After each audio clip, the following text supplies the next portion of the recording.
యోబు గ్రంథం 11వ అధ్యాయము మొదటి వచనం.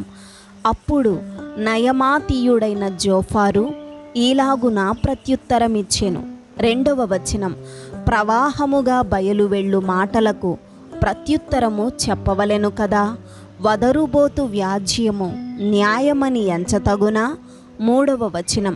నీ ప్రగల్భములను విని మనుష్యులు మౌనముగా నుండవలెనా.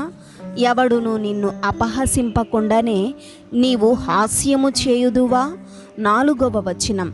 నా ఉపదేశము నిర్దోషమనియు దేవా నీ దృష్టికి నేను పవిత్రుడననియు నీవనుచున్నావే.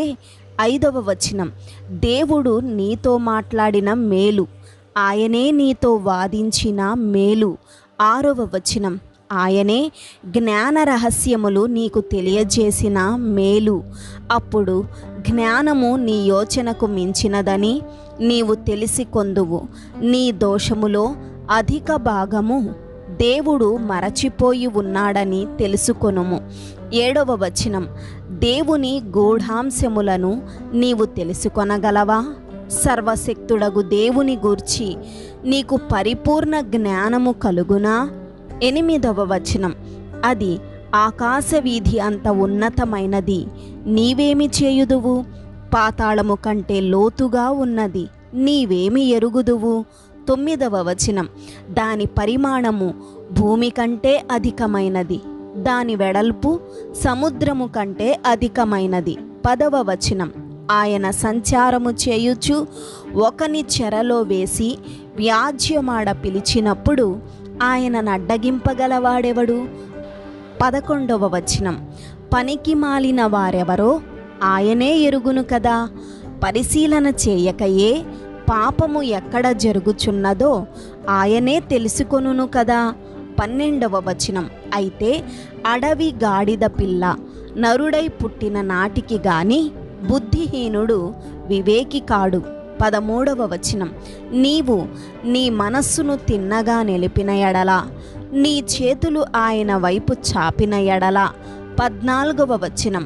పాపము నీ చేతిలో నుండుట చూచి నీవు దాన్ని విడిచిన ఎడల, నీ గుడారములలో నుండి దుర్మార్గతను నీవు కొట్టివేసిన ఎడల.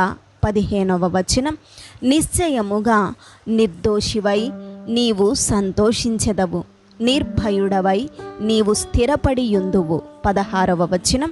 నిశ్చయముగా నీ దుర్దశను నీవు మరచెదవు, దాటిపోయిన పారు నీటిని జ్ఞాపకము చేసుకొనున్నట్లు నీవు దానిని జ్ఞాపకము చేసుకొనెదవు. 17వ వచనం. అప్పుడు నీ బ్రతుకు మధ్యాహ్నకాల తేజస్సు కంటే అధికముగా ప్రకాశించును. చీకటి కమ్మినను అది అరుణోదయము వలె కాంతిగా నుండును. 18వ వచనం. నమ్మకమునకు ఆస్పదము కలుగును గనుక నీవు ధైర్యముగా ఉందువు. నీ ఇంటిని నీవు పరిశోధించి సురక్షితముగా పండుకొందువు. 19వ వచనం. ఎవరి భయము లేకుండా నీవు పండుకొందువు, అనేకులు నీతో విన్నపములు చేసెదరు. 20వ వచనం. దుష్టుల కనుచూపు క్షీణించిపోవును, వారికి ఆశ్రయమేమియూ ఉండదు. ప్రాణము ఎప్పుడు విడిచెదమా అని వారు ఎదురు చూచుచుందురు. ఆమేన్.